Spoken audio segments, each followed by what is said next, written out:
C'est formidable, le silence se fait tout seul petit à petit. Je n'ai rien à dire ni rien à faire.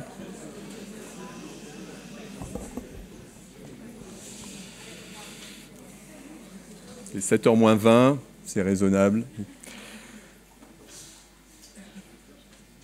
Messieurs les présidents, chers amis, cher Louis de Gosse, grâce à qui nous pourrions avoir pour la première fois un pur arbitragiste de la première heure à la tête de notre ordre.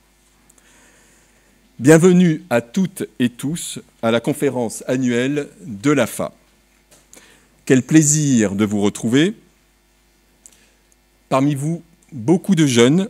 J'y suis particulièrement sensible parce que le dialogue intergénérationnel est crucial. C'est vrai dans tous les domaines et en particulier en arbitrage. L'AFA s'honore d'y contribuer avec sa conférence annuelle qui a battu son record en atteignant le nombre stratosphérique de plus de 550 pré-inscrits. Comment l'expliquer ? Faut-il y voir un effet de l'émulation olympique ? Peut-être.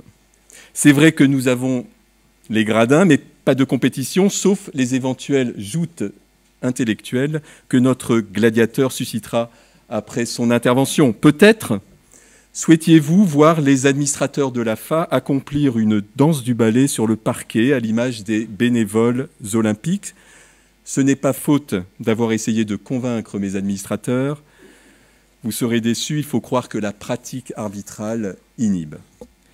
Finalement, les seules explications, il faut les voir dans l'attachement que vous avez pour une institution qui fête ses 67 ans, dans le prestige de nos intervenants passés et de notre intervenant du jour, et dans le plaisir qu'a notre communauté à se réunir.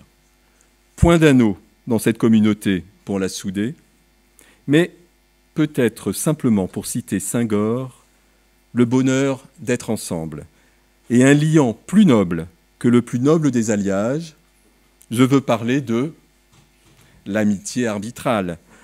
Cette amitié, je la revendique avec d'autant plus de conviction que toutes et tous vous la nourrissez. Mais vous savez qu'en marge de l'amitié arbitrale, il existe l'amitié utile et l'amitié agréable. Alors ne m'en voulez pas si je sacrifie un peu à l'amitié utile, en remerciant de son soutien notre fidèle sponsor, le cabinet d'expertise mondialement reconnu FTI Consulting, et en vous invitant, en vous exhortant, vous n'y couperez pas, à devenir membre de l'AFA. Les papiers sont sur vos genoux. Il ne vous en coûtera qu'une somme minime. Vous démontrerez ainsi votre attachement à la défense et la promotion de la culture francophone et civiliste dans l'arbitrage international. Après tout, le français n'est-il pas la langue officielle historique de l'olympisme? Et en parlant d'olympisme, l'AFA a pu, en 2024, s'enorgueillir d'une forme olympique. Je ne vise pas le montant total en jeu inégalé des affaires actuellement pendantes devant l'AFA, mais de l'actualité foisonnante de l'institution. Pour preuve, la conférence organisée conjointement avec ses homologues européens, le CEPANI, le NAI et le VIAC, à la Paris Arbitration Week, sous la bannière des Unusual Suspects, le partenariat avec notre homologue allemand, le 10, qui s'est déjà traduit par une conférence commune organisée avec Ulrike Gantenberg, je ne sais pas si elle est présente ce soir, mais je la salue, du 10, la conférence magistrale organisée pour la Paris Arbitration Week sur la suggestion du professeur Jourdan Marquès sur l'influence de la jurisprudence européenne sur le droit français de l'arbitrage, le dîner-débat au cours duquel Eduardo Silva Romero et Alessander Fessas nous ont entretenu de la contractualisation des litiges en matière d'arbitrage d'investissement. Enfin, l'intervention du professeur Laurent Henès sur l'autorité de l'arbitre à l'occasion de notre dernière conférence annuelle. Autant de succès, sans parler du plaisir d'avoir accueilli 2 nouveaux administrateurs au sein du Conseil, Claire Debourg, professeure à Nanterre et rédactrice en chef de la revue de l'arbitrage, Jérémy Jourdan-Marquez, professeur à Lyon 2 et auteur d'une remarquable chronique d'arbitrage au Dalloz. Et le plaisir encore d'accueillir notre consoeur Maëlle Tirard-Guerrier en qualité de secrétaire générale en remplacement de notre consoeur Angela Torosian, que je remercie pour le dévouement et le sérieux avec lesquels elle a assumé ses fonctions. Je profite de cette occasion pour remercier chaleureusement tous les administrateurs, toutes les administratrices de l'AFA pour leur contribution au développement et à la promotion de l'institution, et en particulier à tous les membres du comité d'arbitrage présidé par notre confrère Pierre Dupré. Et enfin, breaking news, je vous annonce le lancement du nouveau site internet de l'AFA. Venons-en maintenant à celui dont le pouvoir attractif a mobilisé ce jour en nombre la communauté arbitrale. Un pape de l'arbitrage. Et c'est vrai qu'il a un côté papal, notre invité, dans sa gestuelle autant que dans sa retenue toute ecclésiastique.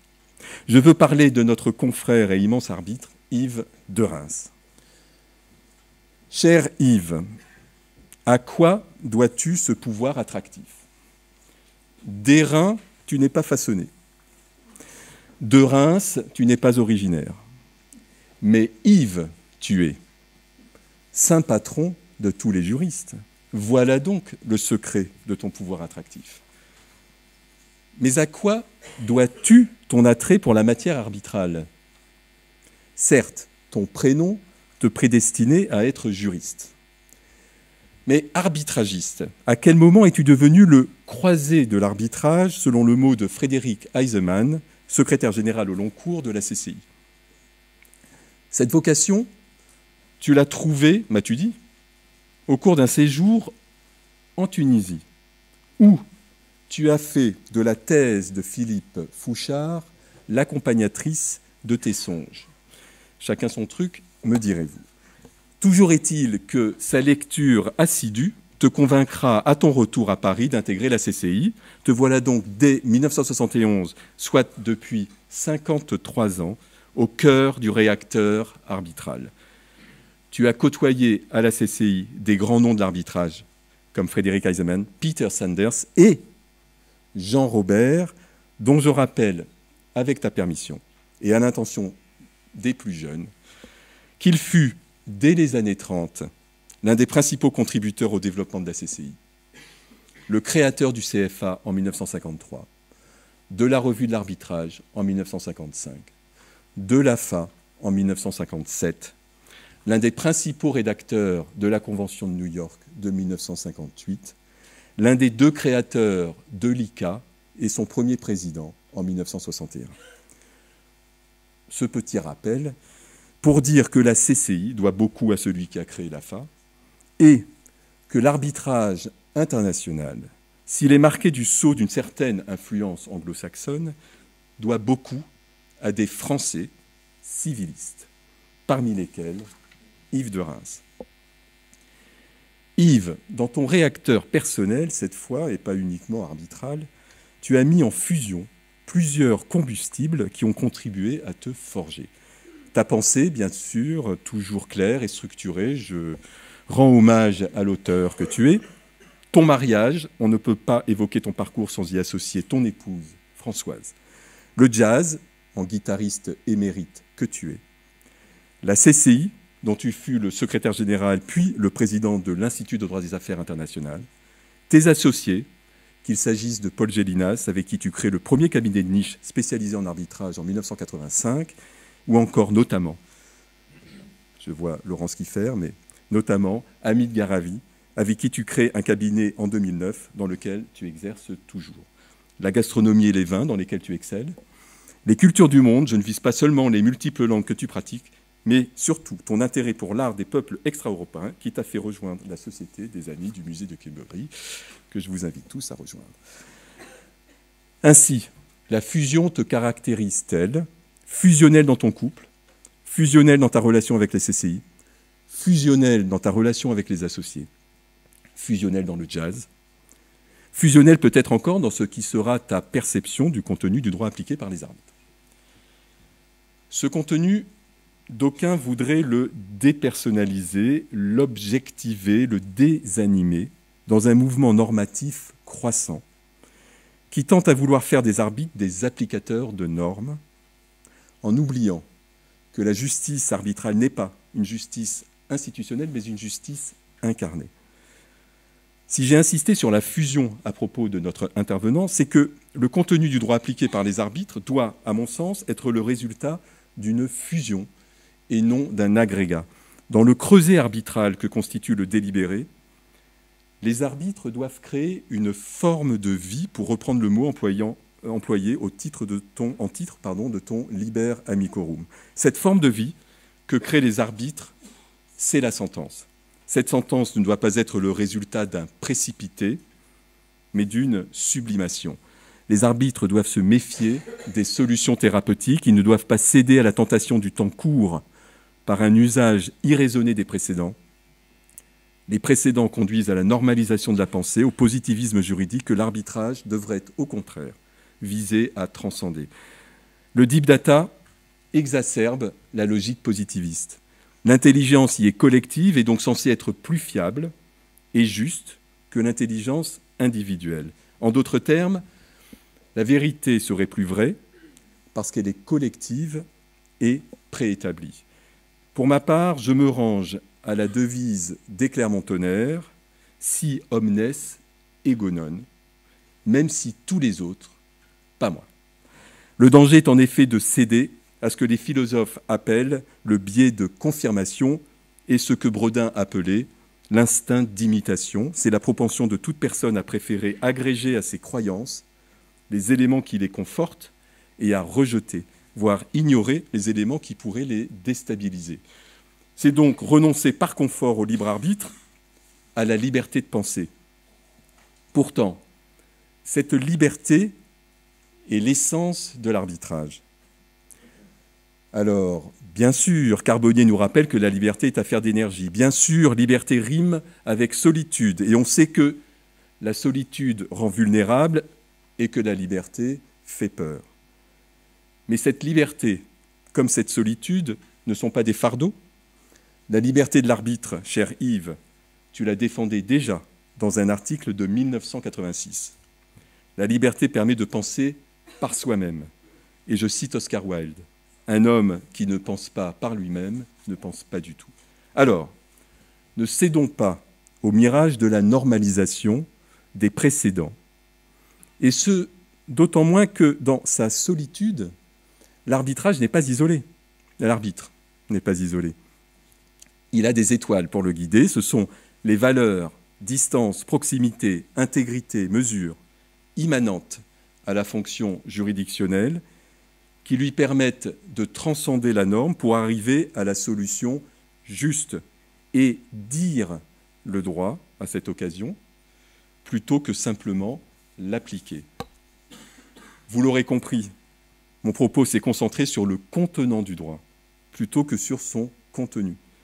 Le contenant, c'est le creuset dans lequel fusionne tout ce qui constitue la personnalité de l'arbitre et son environnement socio-culturo-juridique, pour aboutir à un contenu, celui qui nous occupe aujourd'hui.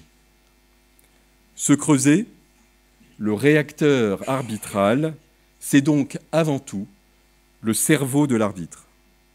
Alors, à l'alchimiste de l'arbitrage que tu es, Yves, à toi de nous dire si, à force d'explorer le contenu du droit, tu as trouvé ce qui pourrait, peut-être, se rapprocher de la pierre philosophale arbitrale. Nous t'écoutons. Merci.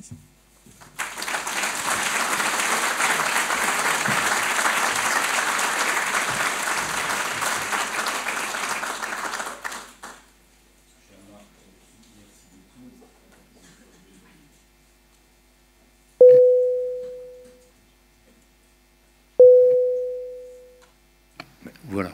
Cher Marc, merci beaucoup. On ne peut pas maintenant te dissocier de l'amitié arbitrale et on sait, et certains le savent trop, les excès qu'elle peut avoir. Et dans ce cas, je crois que ces excès sont un peu dangereux car me comparer au pape suppose que je vais dire des choses d'une façon infaillible et je ne crois pas que ce sera le cas. Mais tu m'as rassuré en me comparant aussi à un alchimiste, ce qui, peut-être, il y a une certaine contradiction, mais c'est très rassurant parce que, comme tu le dis, ils ont cherché la pierre philosophale, ils ne l'ont pas trouvée, donc personne ne va attendre de ma part une infaillibilité quelconque. Alors, le sujet de cette intervention, réflexion sur le contenu du droit appliqué par les arbitres internationaux, vient du fait que je me suis toujours interrogé sur la façon dont le droit était appliqué par les arbitres. Parce que je crois qu'il faut être réaliste. Imaginons, et c'est tout à fait réaliste comme proposition, un tribunal arbitral présidé par un Français avec un arbitre allemand, un arbitre belge. Une des parties est conseillée par un arbitre suisse, l'autre par un arbitrage anglais. Et on applique le droit du Koweït. Personne ne connaît le droit du Koweït, mais tout le monde va l'appliquer sans aucune inquiétude. Et je dois dire que ça m'inquiète souvent. Appliquons-nous le droit correctement?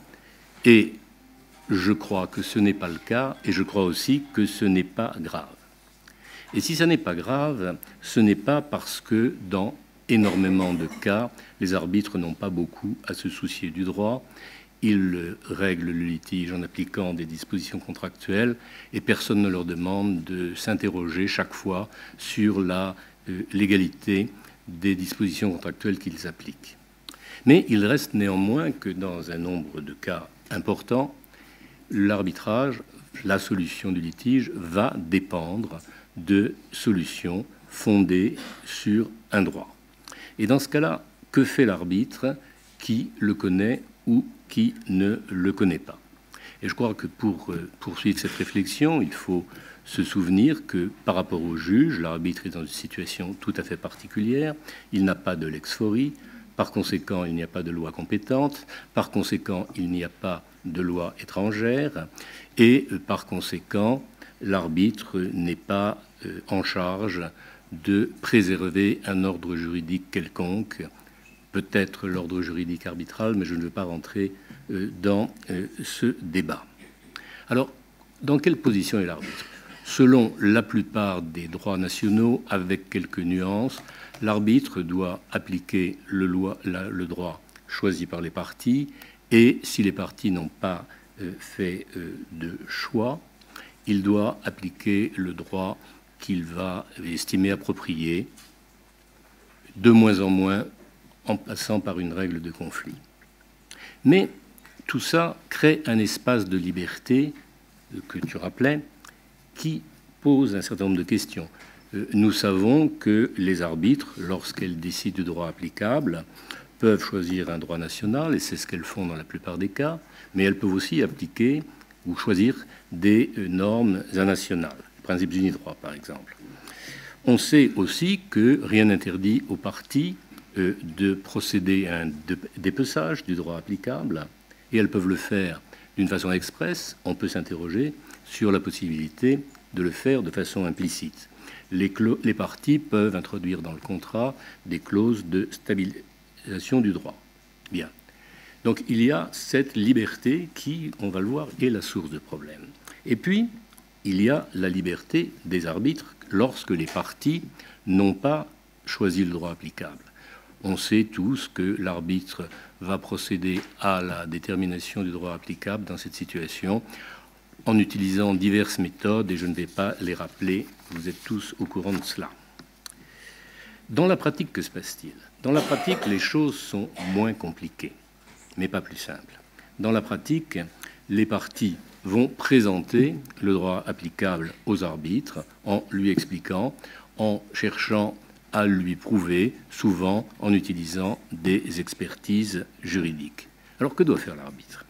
L'arbitre doit-il appliquer le droit tel qu'il lui est présenté, tel que le ferait le juge du système juridique dont ce droit est issu? Doit-il ou peut-il ou doit-il, serait mieux de dire, donner à ce droit sa propre interprétation? Peut-il exclure certaines règles? Peut-il en ajouter d'autres qu'il estimerait plus appropriés dans les circonstances? Il y a là un certain nombre de problèmes réels. Tout cela dans un cadre qui n'est pratiquement pas contrôlé par le juge national, car on sait, et la Cour d'appel de Paris nous l'a rappelé, que la détermination, je cite, et j'ai besoin de mes lunettes, les déterminations et la mise en œuvre de la règle de droit retenue par l'arbitre pour le fond du litige échappent au contrôle du juge de l'annulation. C'est cette liberté dont je voudrais vous parler dans une première partie en cherchant à en tracer les limites. Ce sont des réflexions, ce n'est pas une analyse. Et dans une deuxième partie, je m'interrogerai sur ce que doit faire l'arbitre quand il décide de ne pas appliquer le droit tel que les parties lui ont présenté. Alors, la liberté de l'arbitre, et nous pouvons constater, en étudiant les différentes sentences arbitrales, que l'arbitre affirme sa liberté dans ce domaine. Mais, on le disait, il se trouve dans une position particulière. Le grand juriste germano-argentin Werner Goldschmidt se demandait si, quand le juge applique la loi étrangère, il se comporte en photographe ou en architecte, ou s'il peut se comporter en architecte en ayant une interprétation constructive. Est-ce que l'on peut poser la même question pour l'arbitre, compte tenu de son extériorité, comme le juge qui applique la loi étrangère, par rapport au droit qu'il applique? Peut-il ou doit-il se contenter de prendre une photo du droit et de l'appliquer tel qu'il est? Et s'il ne peut pas construire le droit qu'il applique, puisqu'il ne fait pas partie de son système, il ne fait pas partie du système juridique en cause, est-ce qu'il peut s'en dégager pour le modifier? On constate, et je vais essayer de le montrer, que certains arbitres n'hésitent pas à se dégager du droit qu'ils appliquent, mais on constate également que cette liberté que l'arbitre veut affirmer est limitée par l'attitude des parties, que ce soit une volonté des parties ou que ce soit leur comportement procédural.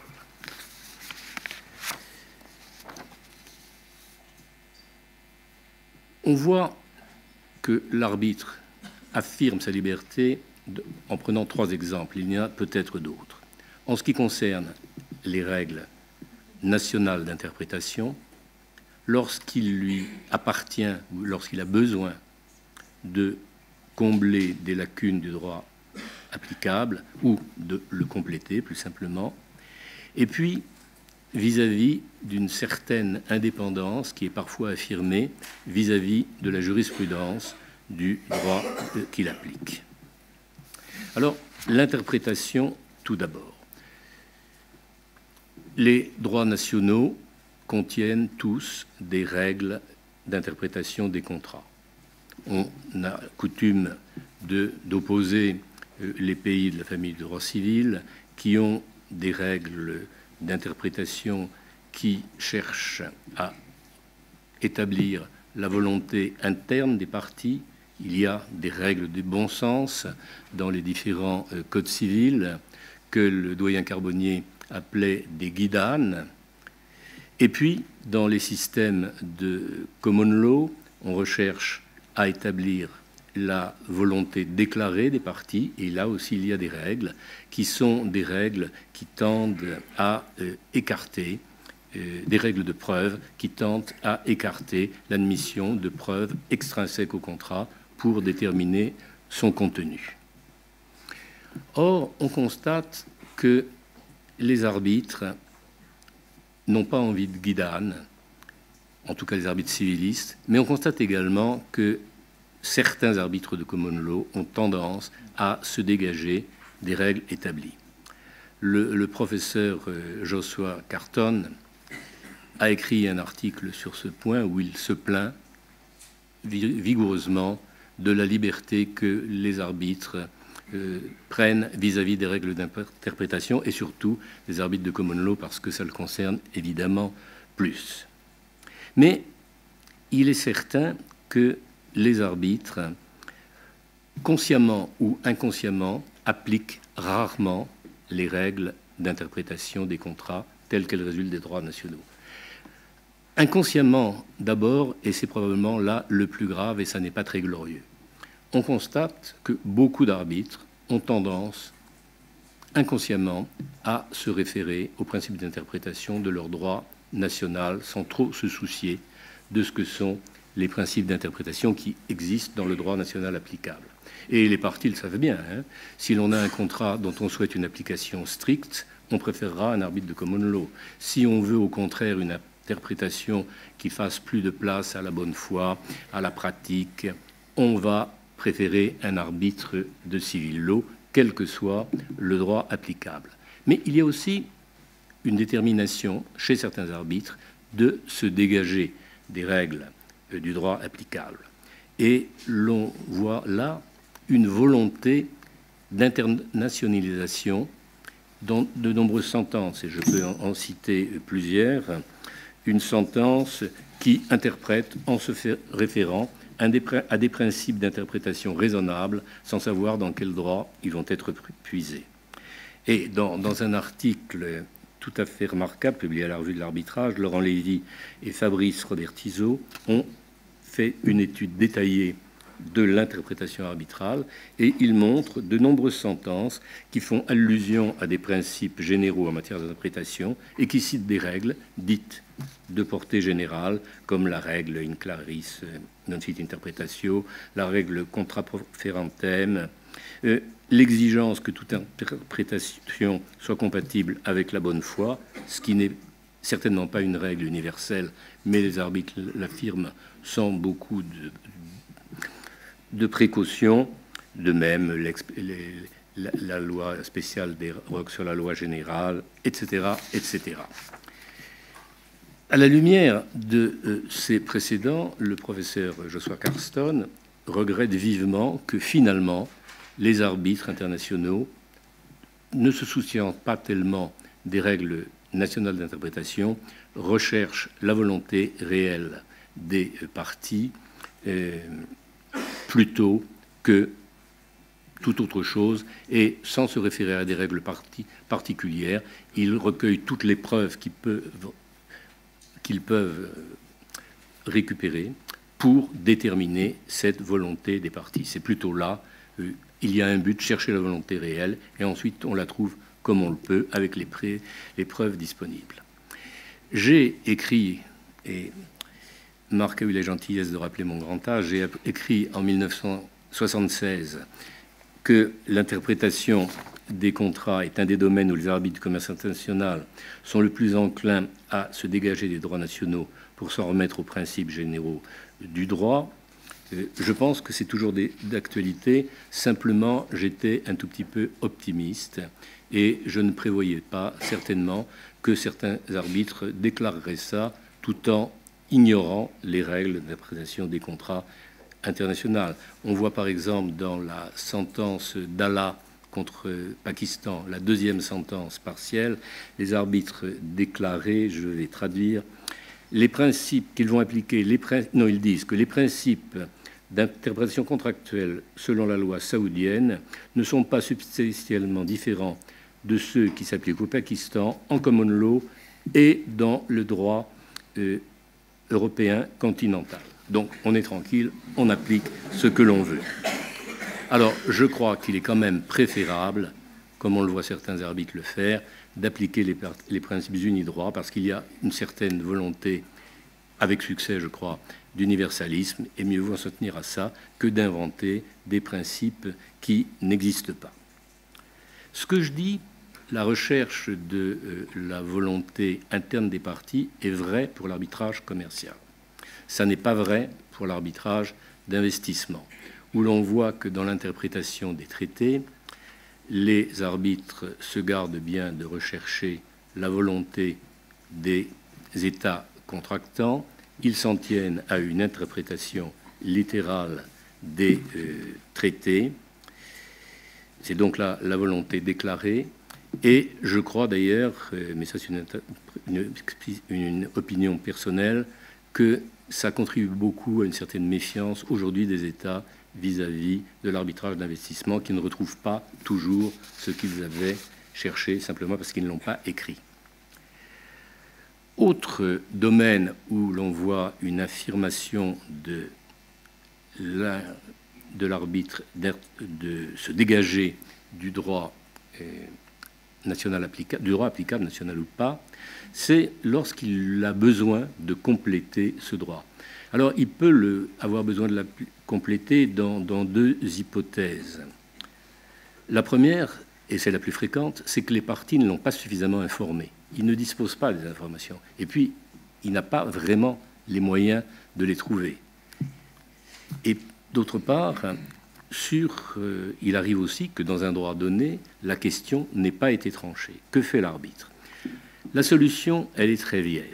C'est la recherche de l'internationalisation. On l'a vu dans la pire des espèces, dans la sentence de Lord Axswift de 1951 dans l'affaire d'Abu Dhabi, où il décide d'appliquer les principes du droit qui trouvent racine dans le bon sens et dans la pratique commune des nations civilisées. L'ennui, c'est qu'il pense que c'est reflété par le droit anglais. Mais la démarche aujourd'hui n'est pas tellement différente, sinon que les arbitres sont moins impérialistes et moins nationalistes. Ils se réfèrent à des principes généraux pour compléter le contrat, et je peux en donner beaucoup d'exemples. Une sentence qui dit que l'arbitre appliquera en général le droit américain, en particulier le droit de l'État du Massachusetts, complété si nécessaire par la lex mercatoria. Une autre sentence qui dit que les arbitres appliqueront au fond du litige le droit du Koweït et, si nécessaire, les principes généralement applicables au commerce international. Une autre sentence qui applique le droit libanais, complétée par la lex mercatoria, dans l'hypothèse où il serait silencieux. Une autre sentence intéressante qui applique le droit de l'État de New York, mais tout d'un coup ne l'applique plus quand il s'agit de se prononcer sur la question de la levée du voile social, considérant que mieux vaut se référer à des standards internationaux qui auront l'avantage de faire une cross-fertilization between systems, et finalement, ce sera une occasion idéale d'appliquer ce qui est connu comme lex mercatoria. Donc on voit une volonté d'internalisation quand il faut compléter le droit. Ce qu'il faut voir aussi, c'est que ces sentences sont relativement anciennes et que l'on en découvre moins du même type aujourd'hui, où la démarche est la même, mais là encore, les principes unidroits viennent dans la pratique remplacer ces normes nationales mal définies.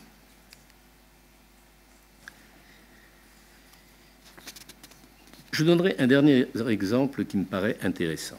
Une sentence qui applique le droit néerlandais et qui note que l'article 312 du Code civil néerlandais dispose que pour déterminer ce qui est raisonnable ou équitable, le juge doit, entre autres, prendre en considération les concepts juridiques fondamentaux prévalant aux Pays-Bas. L'arbitre dit « Je vais appliquer cette disposition, mais je ne vais pas me baser sur les concepts fondamentaux qui prévalent aux Pays-Bas, mais sur les concepts juridiques, non, sur les principes généraux des contrats internationaux. » Je trouve ça intéressant parce que l'on voit l'arbitre appliquant le droit national, mais l'internationaliser, le projeter dans un environnement international. Alors, tout ça est relativement simple et peu discuté, peu contesté. Ce n'est pas le cas des arbitres qui décident de se dégager de la jurisprudence nationale. Car là, c'est un pas tout à fait différent. Mais ceci existe.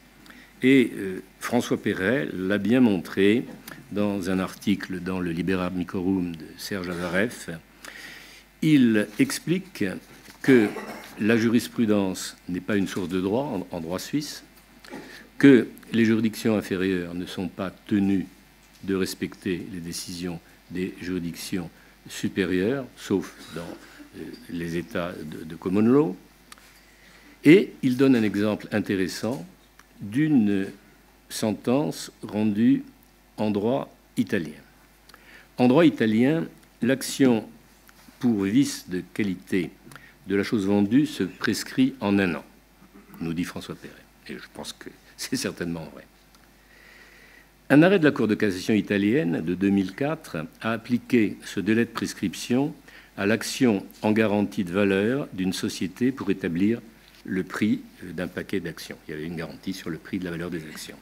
Eh bien, 6 décisions arbitrales ont écarté cette jurisprudence, considérant que l'action, le délai d'action en garantie sur la valeur de la société d'1 an ne pouvait pas, de la chose vendue d'1 an, ne pouvait pas s'appliquer parce que la société n'était pas vendue.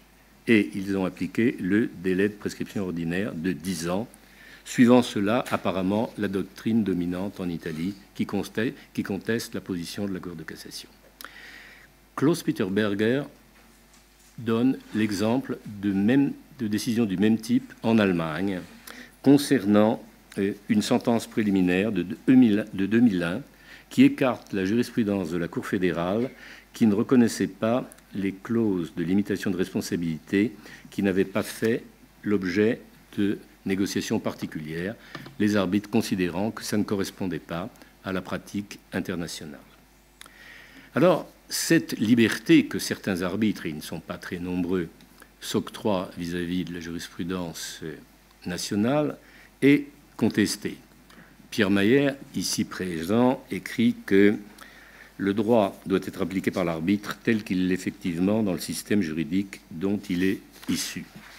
Mathieu de Boissaison, qui est là également, écrit que le respect des attentes des parties exige que l'arbitre applique la jurisprudence telle qu'elle est, si les parties ont choisi le droit applicable en tout cas, puisque les parties s'attendaient à cela. Gary Bourne nous explique que la jurisprudence doit être respectée par l'arbitre pour des questions de prédictibilité et de sécurité. C'est plus ou moins la même idée.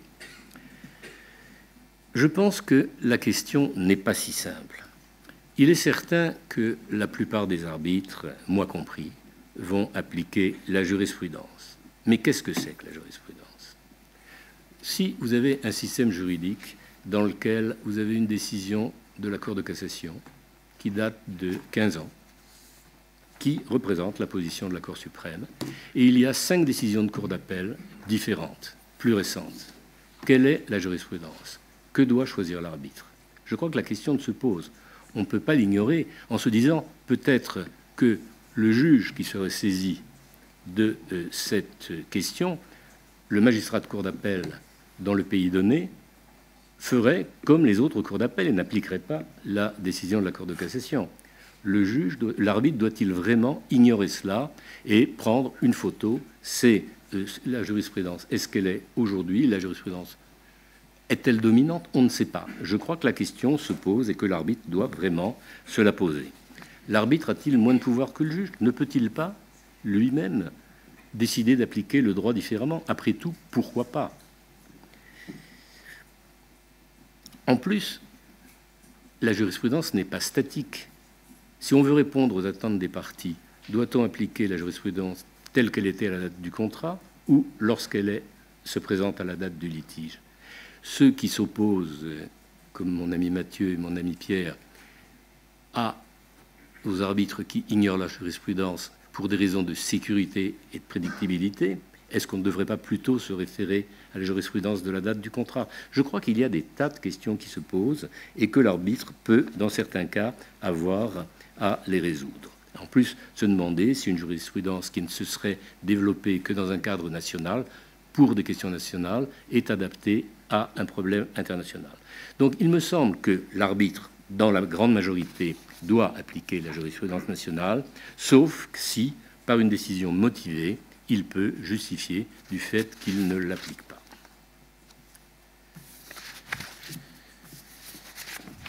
Alors, je disais que l'arbitre est libre. qu'il affirme sa liberté, mais il y a quand même des limites qui lui sont posées. Et ces limites sont posées par les parties. Elles résultent de la volonté des parties, elles peuvent résulter de la volonté des parties, et elles résultent souvent du comportement procédural des parties. L'arbitre peut se confronter à une volonté des parties qui ne lui permet pas d'appliquer comme il le veut le droit applicable. Et j'en donnerai un exemple à partir du problème difficile de la clause d'un contrat qui se trouve annulée par le droit applicable. L'arbitre peut-il décider qu'il va ignorer le droit applicable et ne pas annuler le contrat, ou au contraire, doit-il annuler le contrat pour respecter le droit applicable? Je crois que l'arbitre n'est pas libre dans ce cas-là. Il doit tenir compte essentiellement de la volonté des parties. Ce qui est certain, c'est que, et ça a été relevé souvent, ça a été relevé par Sylvain Bollé dans un article intéressant, ça a été relevé également par Christophe Seraglini, sous une forme ou sous une autre, les deux expliquent qu'en matière d'arbitrage international, l'impérativité de la loi diminue. Et ceci est certainement le cas. Pour l'arbitre, il me semble que décider sur le maintien d'une disposition contractuelle qu'annule le droit applicable ou non suppose qu'il analyse la volonté des parties. Et cette volonté peut être expresse, mais elle peut aussi être implicite. J'ai rencontré deux exemples. Dans le premier, une clause d'arbitrage dit que le contrat sera exécuté et interprété en conformité avec la loi française. Il me semble dans ce cas que la volonté des parties est claire. Si la loi française annule une clause, l'arbitre doit tenir compte de la loi française et annuler la clause. Mais lorsque vous trouvez une clause qui vous dit que les dispositions contractuelles sont directement applicables dans la mesure où elles ne s'opposent pas à des dispositions impératives de la loi française, alors là, la question n'est pas nécessairement la même. Et si on vous dit que la loi française viendra compléter le contrat, comme on trouve dans certains cas, dans ce cas-là, là encore, il y a une volonté. Je crois que dans ces cas-là, c'est relativement simple. On doit suivre la volonté des parties. C'est plus compliqué lorsque vous trouvez des clauses, et c'est la majorité des clauses, qui vous disent qu'il y aura un arbitrage CCI, disons, à Genève, et puis que le droit suisse sera applicable. Dans ce cas-là, quelle est la volonté des parties? Il y a deux volontés, en fait. Il y a la volonté des parties quant au droit applicable, il y a la volonté des parties quant à l'introduction d'une clause particulière. Et puis, cette clause va se trouver nulle selon le droit applicable parce que ce sera un taux d'intérêt trop élevé, ça sera un délai de résiliation trop court. Il y a des tas d'hypothèses possibles. Dans ce cas-là, je crois, et c'est ce que suggère Sylvain Bollé, qu'il faut faire prévaloir la volonté spéciale sur la volonté générale. Quand les parties ont fixé, ont défini la clause contractuelle, ils ont voulu cette clause contractuelle. Et s'ils ont choisi un droit qui l'annulait, on peut penser qu'ils ne savaient pas que ce droit l'annulait. Et il faut bien se rappeler que dans la grande majorité des cas, ce n'est pas toujours le cas, mais c'est très souvent le cas, les parties choisissent un droit qu'elles ne connaissent pas. Et elles le choisissent précisément parce qu'elles ne le connaissent pas, parce qu'elles l'estiment neutre. On choisit le droit suisse parce que la Suisse est un pays neutre, et donc son droit est applicable parce qu'il est neutre. C'est un raisonnement qui ne tient pas debout, mais c'est le raisonnement de beaucoup de parties. Donc penser que la volonté quant au choix de la loi applicable est égale à la volonté d'introduire dans un contrat une clause déterminée, je crois qu'en tout cas, on peut se poser la question et que l'on doit se demander très sérieusement si l'on ne doit pas faire prévaloir la clause du contrat par rapport à la droit applicable, bien sûr, sous réserve de l'ordre public. C'est un problème tout à fait différent. Si la clause est nulle en raison de l'ordre public international ou d'une loi de police étrangère qui est équivalente ou équivalente à l'ordre public international, je crois que dans ce cas, la clause devrait être annulée. Et Jean-Baptiste Racine a écrit des choses intéressantes là-dessus. Mais autrement, je crois que l'arbitre doit tenir compte de la volonté des parties avant toute chose. Il n'est pas le gardien d'un ordre juridique national. Alors, il y a d'autres limites, et celle-ci à la possibilité de l'arbitre de se départir du droit. Mais c'est le comportement des parties. Le comportement des parties allié à la propre ignorance de l'arbitre. Et c'est souvent, malheureusement, ce qui se produit dans la pratique. L'arbitre reçoit le droit tel que les parties lui présentent. Il ne connaît pas ce droit. Il ne sait pas si ce droit va se trouver est bien présenté ou non. Il a tendance à le croire. Et si personne ne conteste la présentation du droit fait par l'autre partie, à moins que l'arbitre ait des connaissances particulières, ça peut toujours exister, il ne va pas le relever. On en trouve un exemple dans un arrêt intéressant du Tribunal supérieur de justice du Brésil de 2021, qui déclare que la méthode DCF, Discounted Cash Flow, flux de trésorerie actualisé, qui est utilisée pour faire beaucoup d'évaluations, n'est pas conforme au droit brésilien lorsque l'on veut évaluer les parts d'une société par opposition à évaluer un investissement. Bon. Et c'est la décision du tribunal suprême brésilien et donc la décision du droit brésilien. Croyez-vous vraiment que dans un arbitrage, si les experts financiers des parties utilisent cette méthode, si aucun des avocats ou surtout aucun des arbitres ne connaît le droit brésilien, quiconque va soulever le problème, les arbitres vont appliquer incorrectement le droit brésilien, et tant mieux, puisque c'était la volonté de partie, personne n'a soulevé le problème. Mais ça se passe extrêmement souvent de cette façon. Si, même chose, François Perret donne l'exemple dans une affaire de parties qui s'opposent, le droit suisse étant applicable, sur l'écoulement de la prescription décennale alléguée d'une action en responsabilité contractuelle, et il dit, en réalité, il s'agissait d'un enrichissement illégitime qui se prescrit par 1 an. Mais si aucun des avocats ne soulève l'affaire, les arbitres non suisses ne vont jamais soulever le point. Ils ne le remarqueront même pas.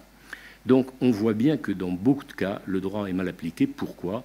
Parce qu'il est mal présenté par les parties qui ont soit un intérêt, soit font preuve d'incompétence, et les arbitres ne connaissant pas ce droit, eh bien, tout ça se passe pour le mieux dans le meilleur des mondes, et il n'y a aucune sanction.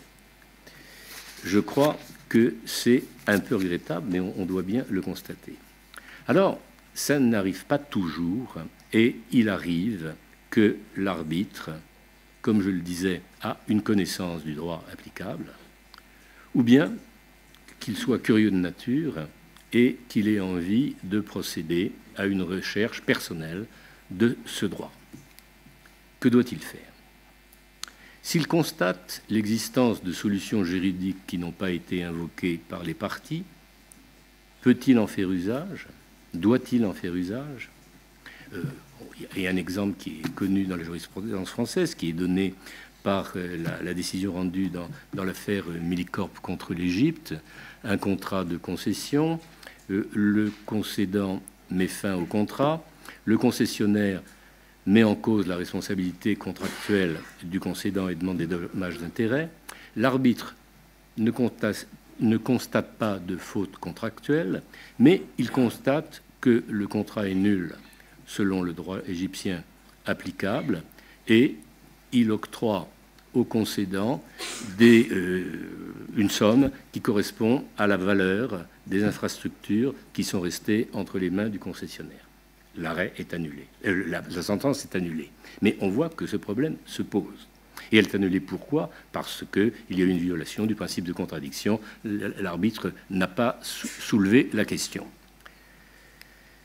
Alors, que doit faire un arbitre? Le problème est généralement abordé par beaucoup par une référence à l'adage Jeranovitch-Kouria, traduit en français par « la Cour connaît le droit ». Et tout le monde sait que cet adage a une double implication.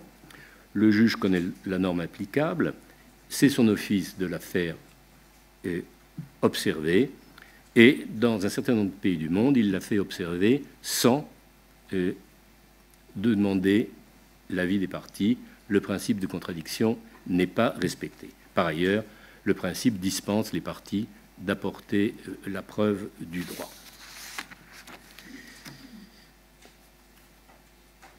Alors, cet adage est rattaché au pouvoir inquisitoire du juge dans les pays de droit civil, où ce pouvoir inquisitoire a quand même beaucoup baissé, et il est souvent rejeté par les juristes de common law, qui ont toujours dans l'idée le vieux concept de judicial impreparedness, qui est aimant que le juge se présente à l'audience en ne sachant un peu rien.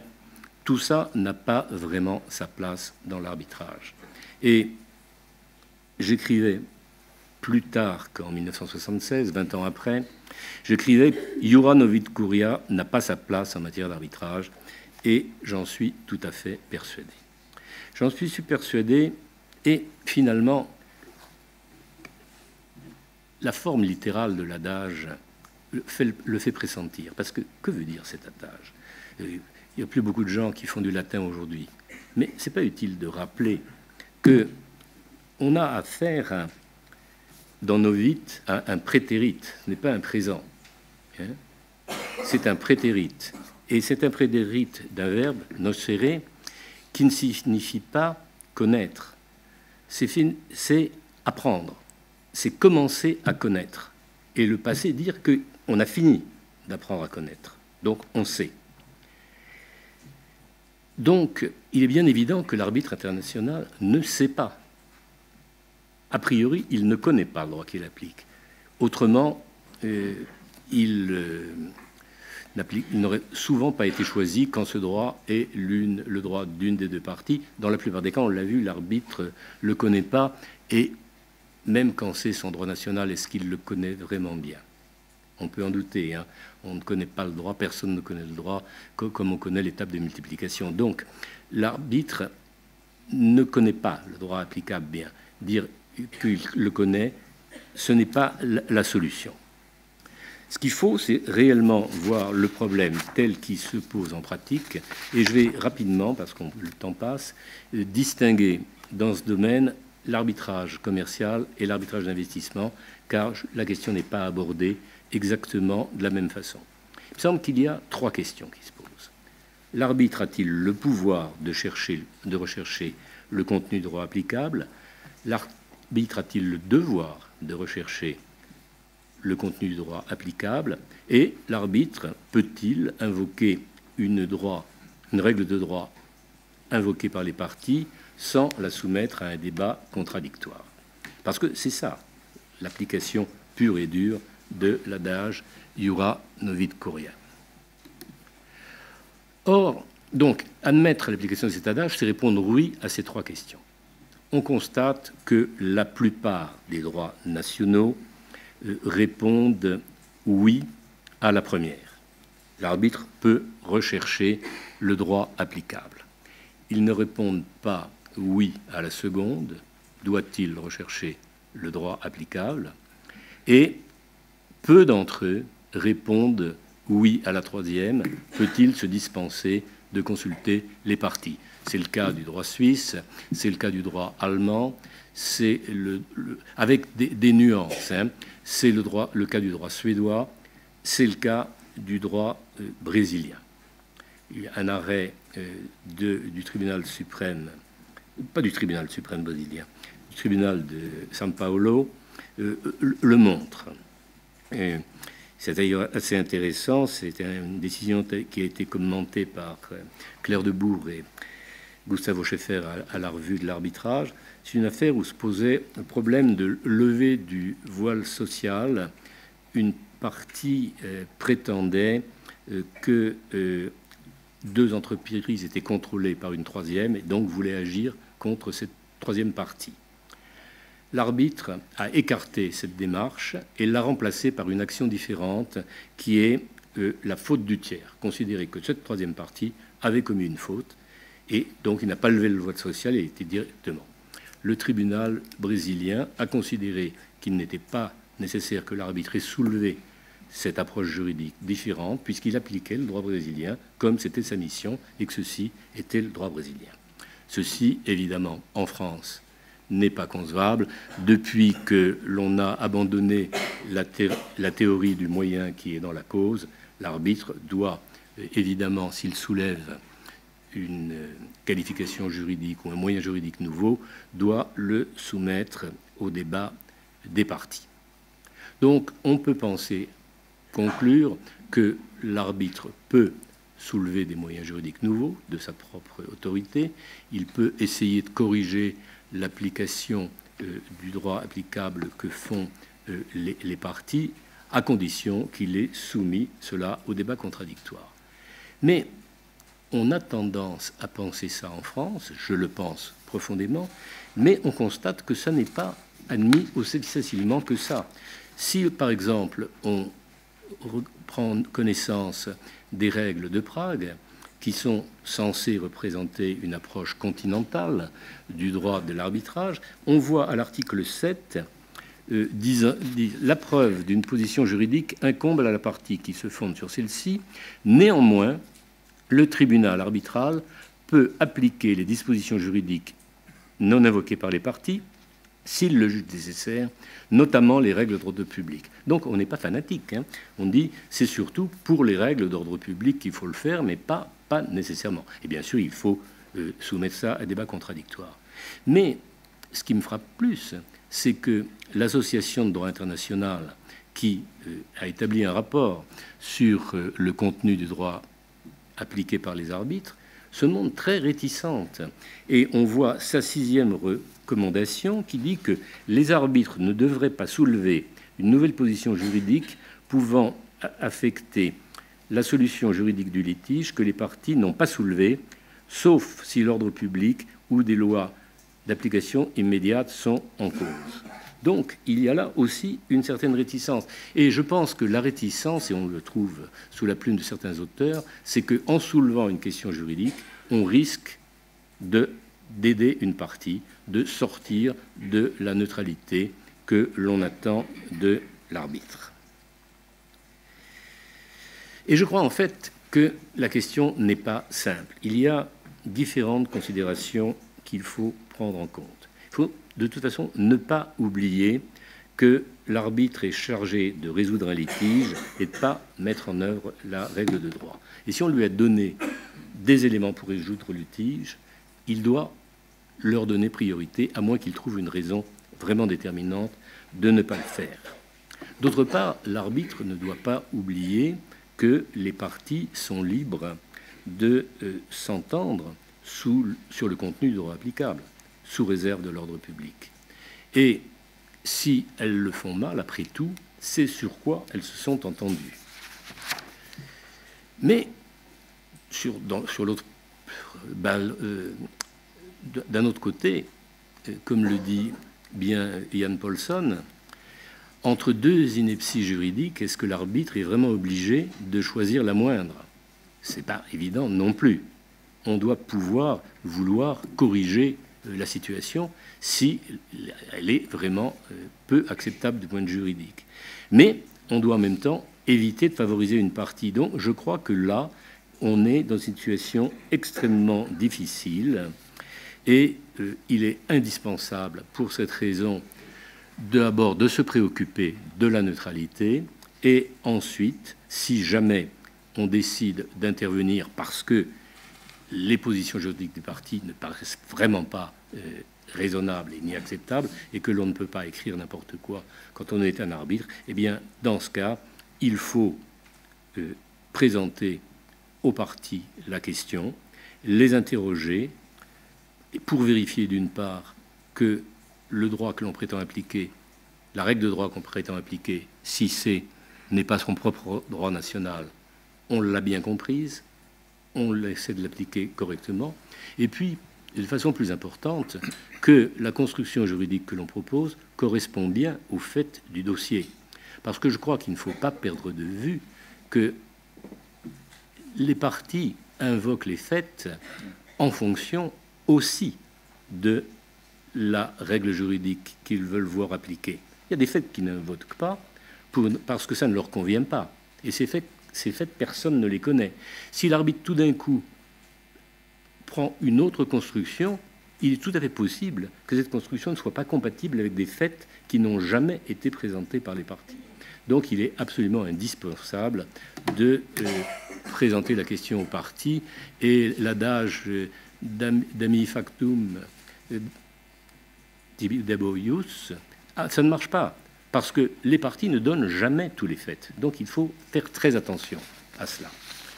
En matière d'arbitrage d'investissement, c'est un peu différent.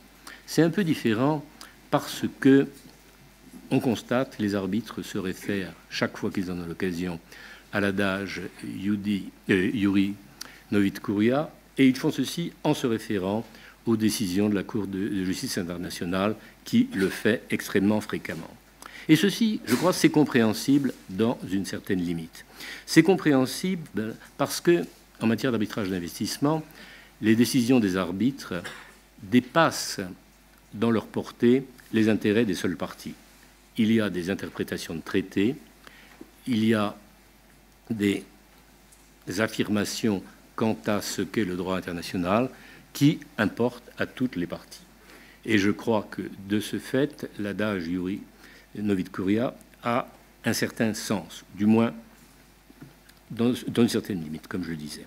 D'autre part, il ne faut pas oublier que les sentences sont toutes publiques, pratiquement toutes publiques, et que si elles ne servent pas à titre techniquement de précédent, elles sont une source d'inspiration pour beaucoup d'arbitres, donc il faut veiller quand même à ce que le droit soit appliqué correctement. Mais je dis que le recours à l'adage doit avoir une limite. Il faut consulter les parties. Je ne vois pas pourquoi, en matière d'investissement, contrairement à l'arbitrage commercial, on ne respecterait pas le principe de contradiction et on ne soumettrait pas une nouvelle analyse juridique aux commentaires des parties.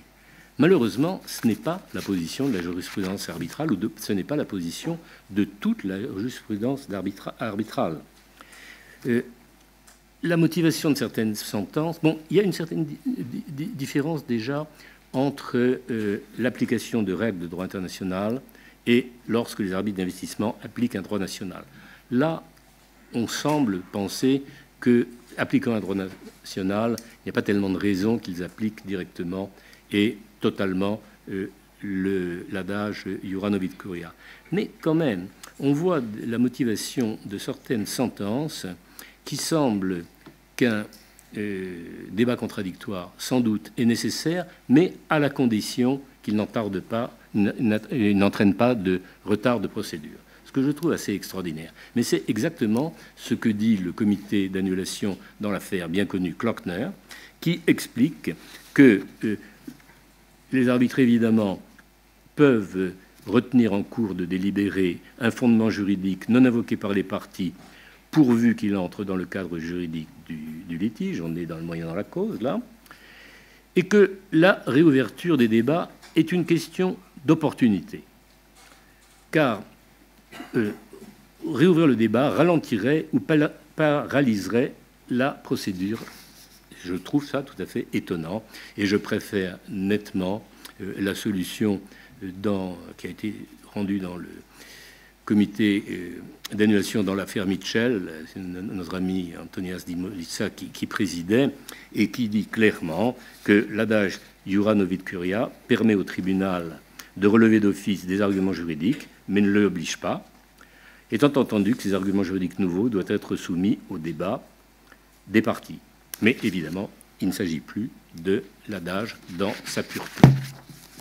Et quelques mots de conclusion, parce qu'il faut bien arrêter. On pourrait rajouter beaucoup d'autres points, comme des questions délicates, par exemple, ceux que je n'aborderai pas, comme l'arbitre peut-il contrôler, c'est un sujet qui plaît beaucoup à Pierre Mayer, contrôler la hiérarchie des normes à l'intérieur d'un service juridique, d'un système juridique, déclarer une loi inconstitutionnelle, des choses de ce genre, ça pose des problèmes un peu différents. Je ne les ajouterai pas ici. Non, je crois que finalement, on constate que dans l'application de droit de fond, l'arbitre joue d'une grande liberté quant au contenu du droit applicable, Ceci parce qu'il n'appartient pas à un système juridique quelconque. Mais qu'il y a quand même des contraintes. L'arbitre doit être au service des parties. Il doit résoudre le litige que les parties lui ont soumise. Il doit trancher ce litige et pas un autre. Donc il peut aider, faire en sorte que ce litige soit tranché en droit de façon correcte, mais il ne doit pas non plus bouleverser le litige et inventer un nouveau litige qui n'est pas celui que les parties lui ont soumis. L'autre contrainte, c'est qu'il doit toujours respecter le principe de contradiction. Et je ne peux pas m'empêcher de penser que le raisonnement qu'on trouve dans certaines décisions d'arbitrage d'investissement, où l'on indique qu'on peut découvrir des moyens juridiques lors du délibéré et qu'il ne faut pas réouvrir le débat parce que ça retarderait le prononcé de la sentence, mais ça montre tout simplement que les arbitres n'ont pas fait leur travail à temps. Parce que s'ils avaient fait leur travail à temps, ils auraient découvert ces arguments juridiques bien plus tôt et ils auraient pu les soulever à un moment où ça n'allait pas retarder trop la procédure d'arbitrage, par exemple, à la fin de l'audience ou même avant l'audience. Donc je crois que cet argument n'a aucune valeur. Et puis, troisième contrainte, l'arbitrage doit respecter évidemment l'ordre public international et pas un ordre public international, l'ordre public international réel. L'arbitre, là, ne peut pas modeler le droit comme les parties l'ont modelé ou comme ils voudraient le modeler, sans oublier que des règles de droit national qui correspondent à un ordre public international doivent être respectées. Voilà.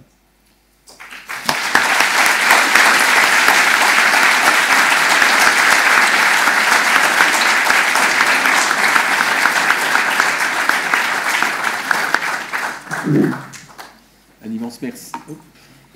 Un immense merci, Yves, pour cette conférence. Alors, on en avait discuté un peu avant. Je savais qu'elle allait être d'une grande richesse. Eh bien, tu l'as confirmé, parce que je pense que chacune de tes parties pourrait faire l'objet d'une conférence entière. Et je serais très heureux de savoir si, dans l'assistance, certaines personnes veulent réagir. Je suis sûr qu'il y en aura. Alors, encore une fois, ton intervention est d'une extraordinaire richesse. Moi, alors j'ai relevé certaines choses. D'abord, tu nous annonces un peu une saison 2 à la fin. C'est pas sympa de nous arrêter comme ça, parce que la question du contrôle de la constitutionnalité de la loi, si tu as déjà ton idée, je veux bien la connaître. Et puis peut-être que Pierre pourrait s'exprimer aussi sur le sujet. Mais si tu as une idée arrêtée sur le sujet, je veux bien la connaître. Je n'ai pas une idée arrêtée, j'ai d'ailleurs pas beaucoup d'idées arrêtées. C'est une de mes différences avec le pape, une fois encore. Mais j'avais préparé quelque chose là-dessus, pour dire la vérité, mais ça me paraissait un peu... Je voyais le temps passer. Alors... C'est un bis, c'est comme quand tu joues de la guitare.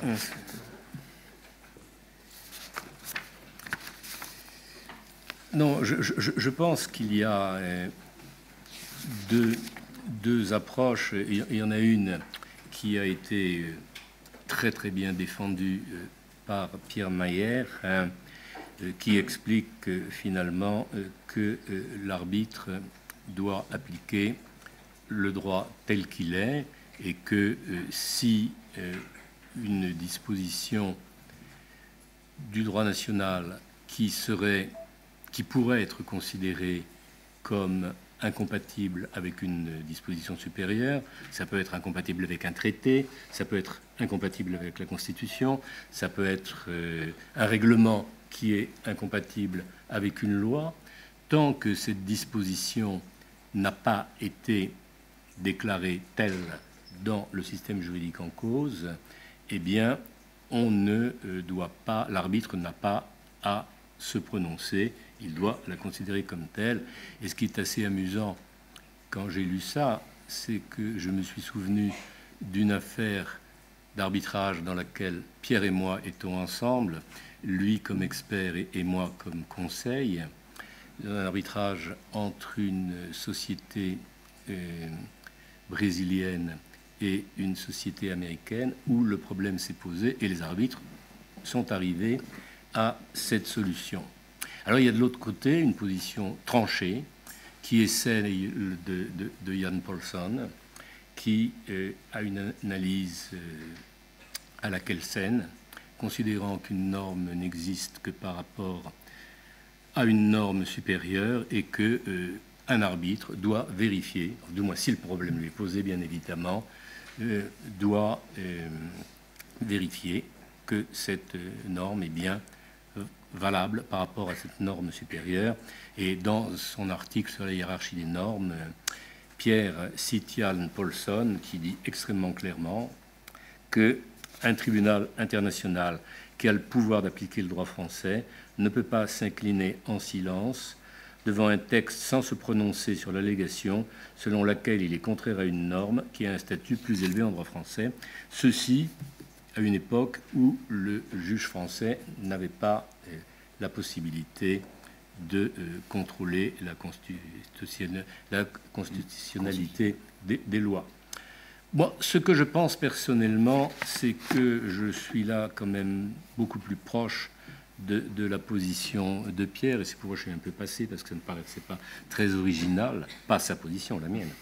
Et je pense qu'effectivement que l'arbitre doit appliquer le droit tel qu'il est, dans ce sens. Si dans le pays en question, cette norme est appliquée et que personne ne la conteste, je ne vois pas pourquoi, parce qu'une partie viendrait à la contester, l'arbitre devrait intervenir. À moins, évidemment, qu'il se trouve dans un pays comme l'Argentine, où on donne le droit, pouvoir express aux arbitres de contrôler la constitutionnalité des lois. Bon, mais si on ne se situe pas dans cette situation particulière, je ne crois pas qu'on doit le faire, à moins, et c'est là j'ai quand même une réserve, s'il apparaît évident que cette disposition est inconstitutionnelle. Par exemple, une loi évidemment rétroactive lorsque la Constitution condamne la rétroactivité des lois. Dans un cas comme cela, je me demande si l'arbitre ne devrait pas se poser des questions, surtout si la loi est récente. Surtout si la loi est récente. Si la loi est appliquée régulièrement, c'est une autre question. Mais là, on peut se poser des questions. Mais je pose seulement une question, je ne veux pas donner de solution. Et c'est pourquoi je l'ai sauté ce passage dans ma présentation, en me disant aussi que ma présentation était déjà un peu longue. Merci. Bon, si Pierre veut dire un mot sur le sujet, il est le bienvenu. Mais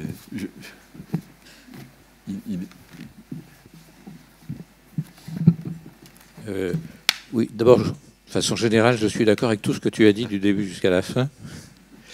Et c'était très clair et très intéressant, évidemment. Sur la hiérarchie des normes, enfin, le contrôle de la conformité d'une loi à la hiérarchie, d'abord, pour l'anecdote, je dirais que c'est un débat qui m'a opposé à Jan Paulsson à Londres, dans un colloque organisé par la LCIA.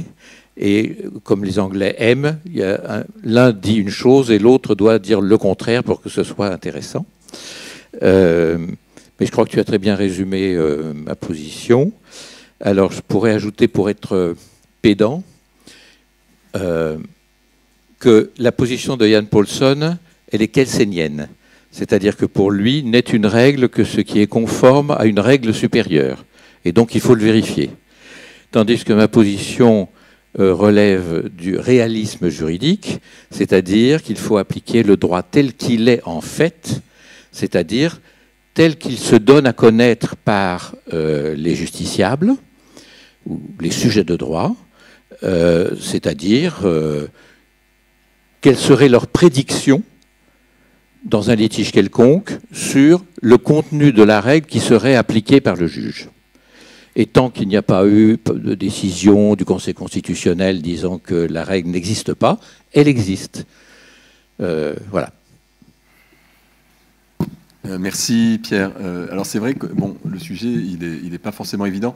On pourrait, puisqu'on reconnaît à l'arbitre la possibilité de s'émanciper, enfin je crois, de la jurisprudence, s'il considère que cette jurisprudence applique mal ou insuffisamment le droit. Après tout, pourquoi il ne pourrait pas s'émanciper de la manière dont le juge applique une loi dès lors qu'il considère que cette loi est contraire à une norme supérieure. C'est peut-être un peu le même mécanisme, non? Alors, si, puisque j'ai encore le micro, c'est la même idée, effectivement. Pour moi, la règle, l'arbitre doit appliquer la règle en vigueur dans l'ordre juridique tel qu'il est. Et qu'est-ce que la règle? Quel est son contenu? C'est l'énoncé dont on peut prévoir qu'il sera appliqué par le juge. Et donc, s'il y a une jurisprudence ferme, eh bien, ce que les parties prévoient, et on revient à la question de la prévisibilité qui avait invoqué d'autres auteurs, mais dans le même sens, si les parties n'avaient aucune raison de penser que cette jurisprudence serait écartée, eh bien, la règle, c'est ce qu'a dit la jurisprudence. Et je ne suis pas du tout d'accord avec la position de François Perret, qui veut faire une distinction selon les sources de droit et selon ce qui est admis dans le système juridique comme étant une source du droit. Ce qui compte, c'est ce qui est. Alors, en sachant que il a été reproché à des avocats de ne pas anticiper une évolution du droit. En responsabilité professionnelle, il a déjà été reproché à des avocats. Donc, doit-on attendre des arbitres qu'ils anticipent une évolution probable du droit? Je dirais non, mais bon, j'ai assez parlé. Mais il reste quand même le problème que j'ai posé de savoir ce qu'est la jurisprudence. Et ça n'est pas toujours facile. Ça n'est pas toujours facile dans l'exemple que j'ai donné, mais il y a aussi, sait-on si on a entre les mains toute la jurisprudence? Parce qu'on ne le sait jamais très bien. Il y a des pays où l'accès à la jurisprudence est extrêmement simple. Il y a des pays où ça n'est pas simple du tout. Et les parties vous remettent de la jurisprudence, les deux disent que c'est ça, c'est contradictoire. Quelle est la jurisprudence? On ne le sait pas trop. Tout à fait. Et alors, quand tu parlais de l'attente des parties, donc quand les parties désignent un droit dans la clause et qu'elles recourent à l'arbitrage, est-ce que c'est pas précisément parce qu'elles espèrent de l'arbitre qu'il puisse s'émanciper, le cas échéant, de la jurisprudence et mettre à profit la liberté dont il jouit? Est-ce que donc finalement, parce que c'est la question de savoir si on doit appliquer le droit et le droit tel qu'il est entendu par la jurisprudence et le cas échéant par l'organe supérieur judiciaire, la Cour de cassation, etc., est-ce que finalement, en recourant à l'arbitrage, les parties ne s'attendent pas à ce que l'arbitre fasse usage de sa liberté et précisément s'émancipe et donne sa compréhension du droit? Moi, je pense que si. Et quand alors, surtout, n'hésitez pas à intervenir si vous avez quelque chose à dire, mais non, il y avait encore, peut-être, enfin, encore une fois, il y aurait beaucoup de choses à évoquer, mais quand tu évoques le pouvoir de l'arbitre de faire preuve d'originalité, c'est vrai que l'exemple, par exemple, c'est on a une clause limitative de responsabilité dont une partie se prévaut dans un contrat, l'autre partie n'a pas vu la cause de nullité de cette clause, et l'arbitre l'évoque, et c'est vrai que ça fait assez mal pour la partie qui n'a pas imaginé, enfin qui n'a pas identifié la cause de nullité de cette clause limitative de responsabilité. Et effectivement, dans des cas comme ça, vous allez avoir une partie qui dit « mais enfin, l'arbitre viole son devoir de neutralité ». Je ne pense pas que ce soit le cas. Sans parler de droit, c'est le problème de la clause qui est dans un contrat et qui n'est pas visée par les parties. Alors, on s'écarte du droit applicable, mais sur le contenu d'un contrat, et une partie qui n'évoque pas une clause qui peut donner à mal la position qu'elle défend. Est-ce que tu considères qu'il est du devoir de l'arbitre d'évoquer cette clause qu'aucune des parties n'invoque dans la procédure? Oui. Si c'est vraiment évident. Je ferai une nuance. Je crois que si c'est évident, je n'évoquerai pas une interprétation de la clause qui pourrait dire que. Oui. Est-ce que je peux prendre la parole? Bien sûr. Il y a un cas un peu particulier, un cas de figure un peu particulier, c'est celui des droits des pays qui ont reçu le Code civil, mais dont la législation n'a pas évolué de la même façon. Dans ce cas-là, qu'est-ce que l'on doit faire? Est-ce que l'arbitre peut se référer à la solution qui est donnée par le pays, par exemple la France, si c'est le cas du Code Napoléon, ou bien il doit s'abstenir en disant non, le droit que je dois appliquer, par exemple le droit algérien ou le droit libanais, n'ont pas atteint le même niveau de développement, la solution n'a pas été tranchée, et donc je ne vais pas appliquer le droit français par référence au prétexte que le droit français est à l'origine du droit libanais ou du droit algérien. Dans ce cas-là, qu'est-ce que tu fais?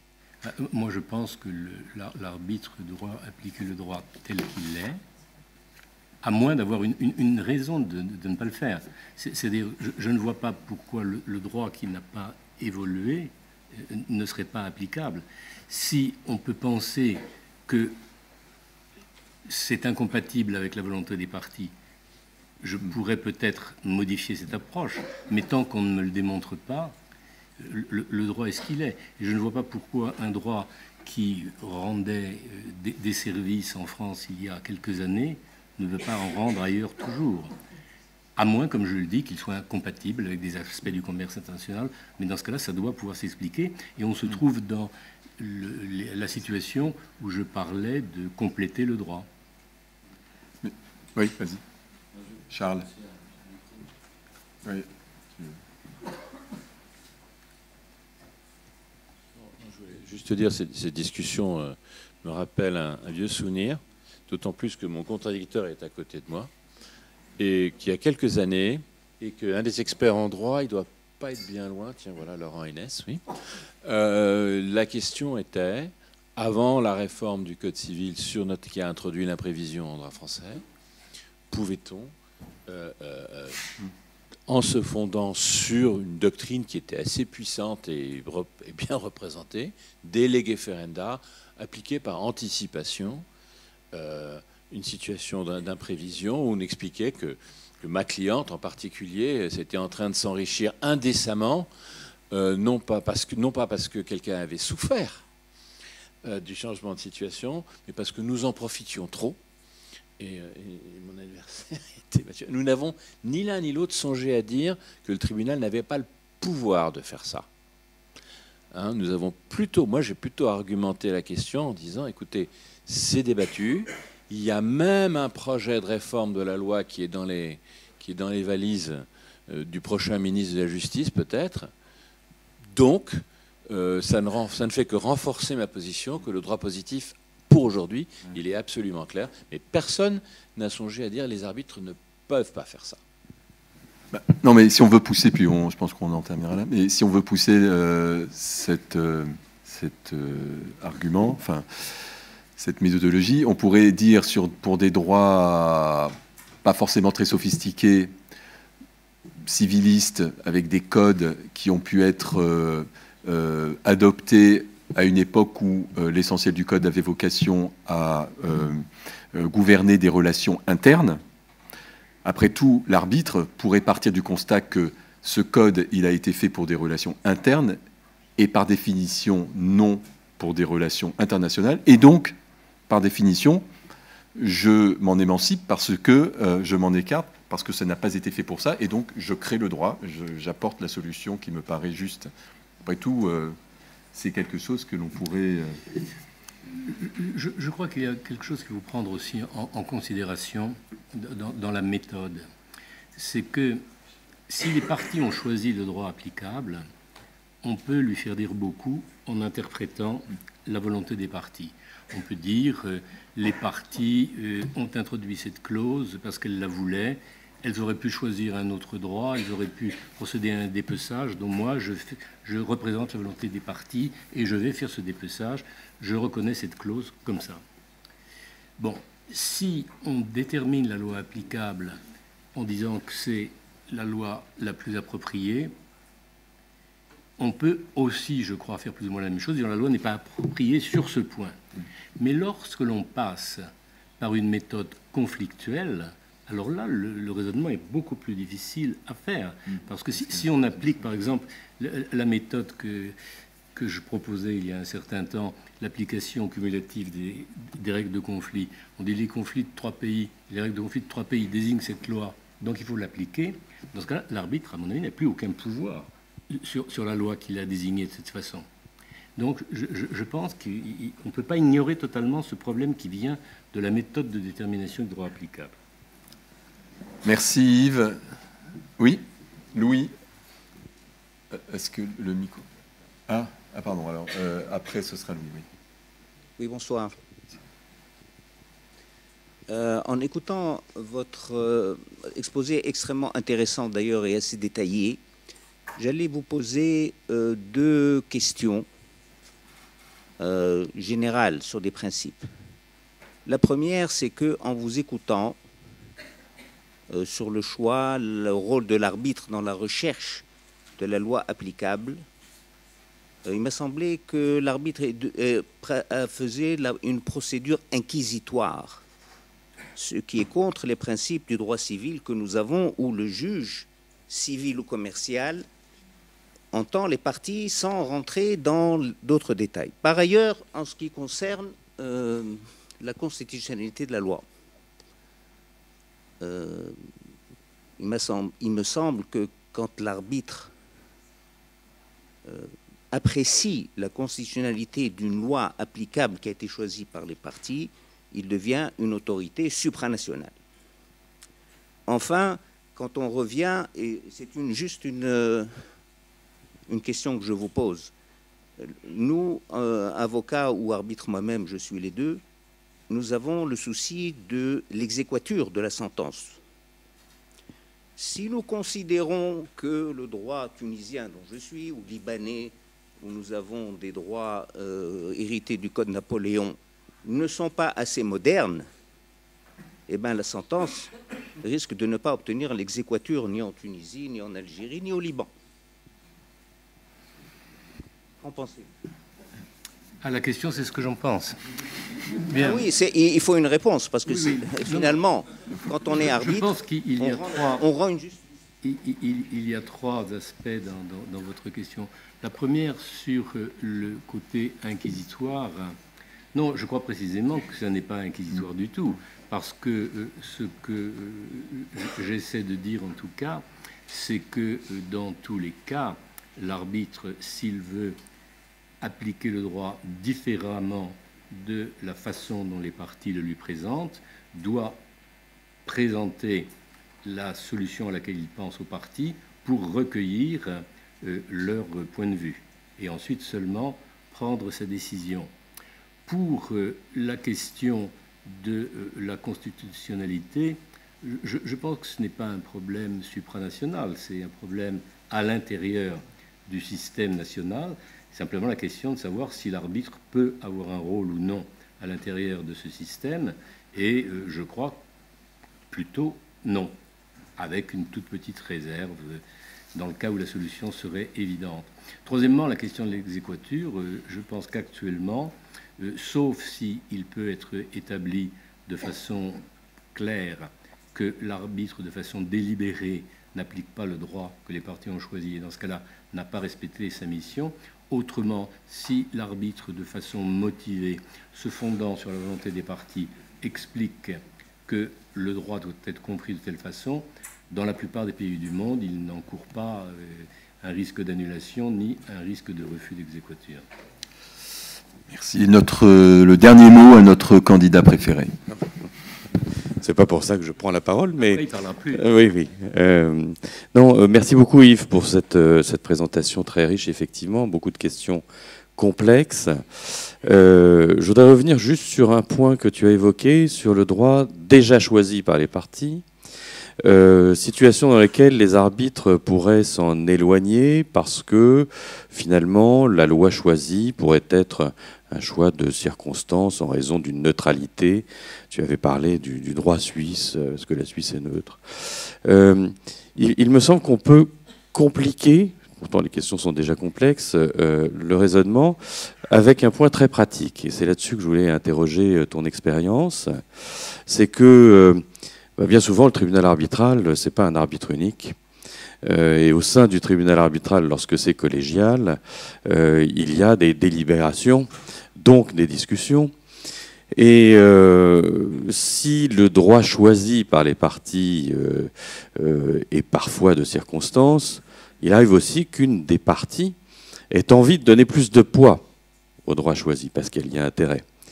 Et dans ces conditions-là, la partie va souvent choisir un arbitre qui connaît le droit choisi par les parties.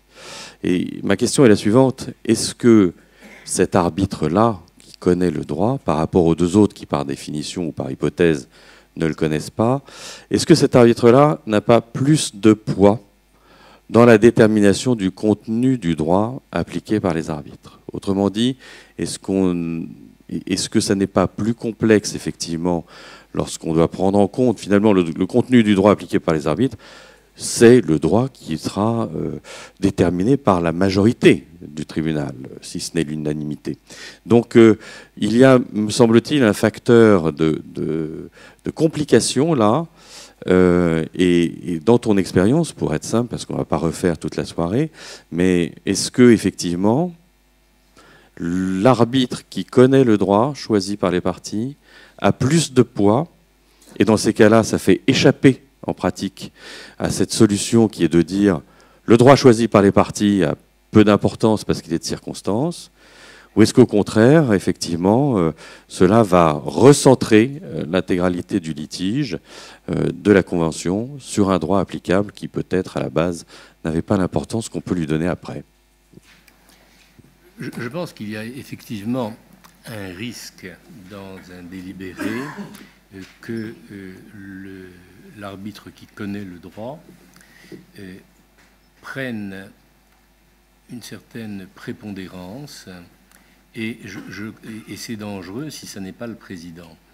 Et je crois effectivement que le président doit y veiller tout particulièrement et la règle selon laquelle toute argumentation juridique nouvelle doit être de toute façon soumise au débat contradictoire des parties est une façon de se protéger.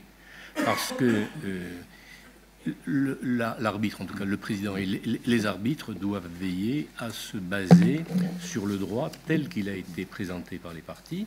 Et s'ils veulent y rajouter quoi que ce soit, et ça peut être très bien d'ailleurs, parce que souvent cet arbitre nommé par une partie qui connaît le droit va apporter beaucoup.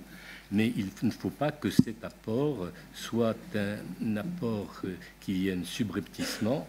Il faut que cet apport soit soumis au débat des parties. Mais je crois, et ça m'est arrivé, de faire particulièrement ce genre de choses, surtout quand il s'agit d'un droit que je ne peux pas lire, par exemple. Alors on me dit, il y a ci, il y a ça. Là, je crois qu'il faut se méfier énormément. Et il faut dire à l'arbitre, écoutez, si c'est important, parlons-en aux parties. Il nous faut clore maintenant la conférence. Merci à toutes et à tous de votre venue. Merci à tous les intervenants pour ces échanges instructifs. Merci, cher Yves, pour cette magnifique intervention. Tu es la démonstration qu'un contenant constitué des meilleurs composants, dans lequel fusionnent les meilleurs combustibles, produit le meilleur contenu. Merci encore pour cette magistrale conférence. Alors, tu n'es certes pas originaire de Reims, pas plus que tu n'es particulé, mais tu n'en es pas moins amateur de bulles rémoises, que je vous invite maintenant à déguster au 4e étage en vidant, sans briser le contenant, le contenu des coupes qui vous seront servies. Merci.